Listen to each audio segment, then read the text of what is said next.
এই জঙ্গলটাকে বলা হয় পৃথিবীর ফুসফুস, কিন্তু কেউ আপনাকে বলে না এই ফুসফুসের ভেতরেই প্রতিদিন মানুষ নিঃশব্দে হারিয়ে যাচ্ছে। আজ আমি আপনাকে বলবো এমন কিছু সত্য যা জানার পর অ্যামাজনের নাম শুনলেই আপনার গা শিউরে উঠবে। অ্যামাজন জঙ্গল এতটাই বিশাল যে এর ভেতরে একসাথে পুরো যুক্তরাষ্ট্রের অর্ধেক জায়গা ঢুকে যাবে।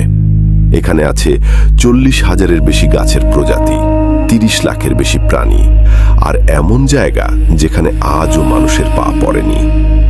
বিজ্ঞানীরা স্যাটেলাইটে দেখেছেন অ্যামাজনের গভীরে এমন রাস্তা, ঘর আর শহরের চিহ্ন যা আধুনিক নয়। প্রশ্ন হলো, যদি এগুলো মানুষ বানিয়ে থাকে তাহলে তারা এখন কোথায়? অ্যামাজনে এখনো আছে এমন উপজাতি যারা আধুনিক পৃথিবী সম্পর্কে কিছুই জানে না। তারা ক্যামেরাকে ভয় পায় আর মানুষ দেখলেই আক্রমণ করে। সরকার পর্যন্ত বলেছে তাদের কাছে যেও না। এই জঙ্গলে এমন প্রাণী আছে যারা আপনাকে মারবে না, আগে আপনাকে বুঝতেই দেবে না আপনি মারা যাচ্ছেন।